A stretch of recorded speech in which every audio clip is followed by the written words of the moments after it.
যুদ্ধবিরতি ভেঙে আবারও হামলা পাল্টা হামলায় জড়িয়ে পড়েছে যুক্তরাষ্ট্র ও ইরান। ফলে মধ্যপ্রাচ্য জুড়ে নতুন করে বাড়ছে ভয়াবহ এক যুদ্ধের উত্তেজনা। এর মধ্যেই আন্তর্জাতিক অনুসন্ধানী সাংবাদিক সেমুর হার্শের এক প্রতিবেদনে দাবি করা হয়েছে, যুদ্ধ দ্রুত শেষ করার উপায় হিসেবে হোয়াইট হাউসের এক গোপন বৈঠকে ইরানের বিরুদ্ধে পারমাণবিক অস্ত্র ব্যবহারের বিষয়ে আলোচনা হয়েছে, যদিও এ বিষয়ে কোনো আনুষ্ঠানিক মন্তব্য আসেনি ওয়াশিংটনের পক্ষ থেকে।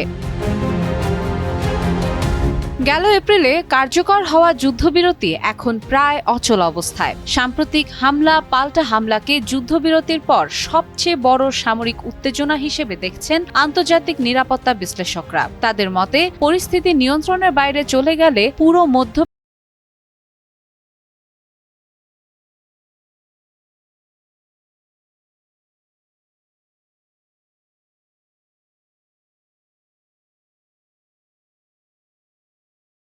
পুরি বলেছেন, এপ্রিলের যুদ্ধবিরতির পর এটি সবচেয়ে গুরুতর সংঘর্ষ। তার মতে, পারস্পরিক হামলার ফলে পরিস্থিতি আরও ভয়াবহ রূপ নিতে পারে। তবে এখনও কূটনৈতিক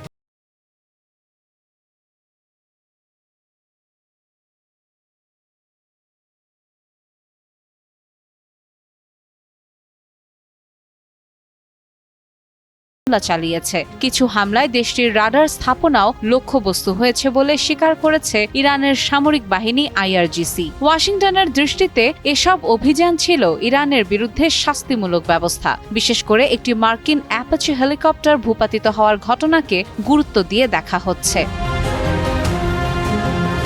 তবে সিঙ্গাপুর ভিত্তিক থিঙ্ক ট্যাঙ্ক প্রতিষ্ঠান আইআইএসএস এর ফেলো সমীর পুরীর মতে, এসব হামলার উদ্দেশ্য শুধু প্রতিশোধ নয়, বরং হরমুজ প্রণালীতে ইরানের নজরদারি ও তেলবাহী জাহাজ বিরোধী সক্ষমতা দুর্বল